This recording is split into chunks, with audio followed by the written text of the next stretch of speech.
ندوة العلماء الحمد للہ رب العالمین والصلاة والسلام علی سید الانبیاء والمرسلین اما بعد۔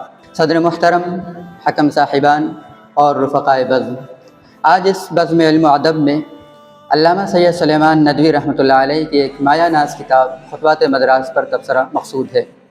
حضرات گرامی، گلشن اسلام کی وہ کلی لازوال جس کی خوشبو سے کائنات کا ذرہ معطر ہے، وجود اقدس محمدی صلی اللہ علیہ وسلم ہے۔ یہی وجہ ہے کہ ہر دور کے اہل قلم نے اپنی بساط بھر اس نور کو الفاظ کے قالب میں ڈھالنے کی سعادت حاصل کی اور زمانے کے تقاضوں کے مطابق سیرت طیبہ کے گوشے کو نمایاں کیا۔ چنانچہ ہر کتاب اپنے دامن میں ایک الگ رنگ، ایک منفرد آہنگ لیے ہوئے ہے، اور انہی نگینوں میں ایک تابندہ نگینہ خطبات مدراس بھی ہے۔ یہ کتاب دراصل علامہ سید سلیمان ندوی کے 8 ایسے خطبات کا حسین گلدستہ ہے جس کی مہک آج بھی زندہ ہے۔ 1926 عیسوی میں پہلی بار منصۂ شہود پر آئی اور پھر وقت کی کروٹوں کے ساتھ اس میں نکھار پیدا ہوتا گیا۔ قصہ کچھ یوں ہے کہ اسلامی تعلیمی انجمن کی دعوت پر اکتوبر و نومبر 1926 عیسوی کی سرد شاموں میں لالی ہال کے ایوان میں کالج اور یونیورسٹی کے نوجوانوں کا ایک ہجوم امڈا۔ دراصل اس وقت مغربی مشنری فکر کا ایک طوفان اٹھا ہوا تھا۔ عیسائی مبلغین بڑی چابک دستی سے حضرت مسیح علیہ السلام کی سیرت کو دل فریب پیرائے میں بیان کر رہے تھے، اور سامعین اسے ذوق و شوق سے سنتے تھے اور محظوظ بھی ہوتے تھے۔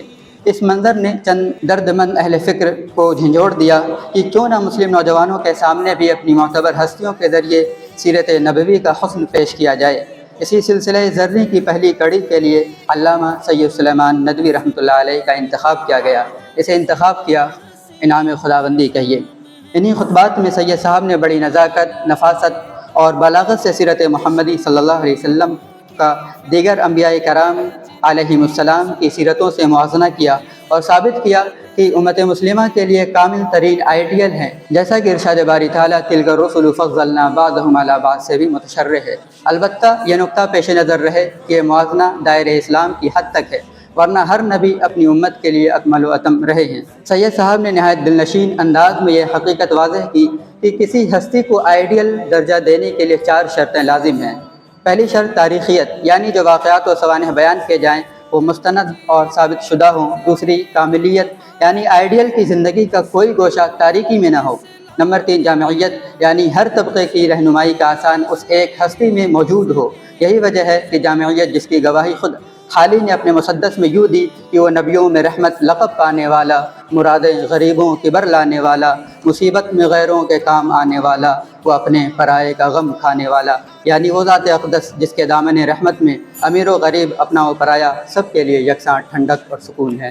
وآخر دعوانا ان الحمد للہ رب العالمین۔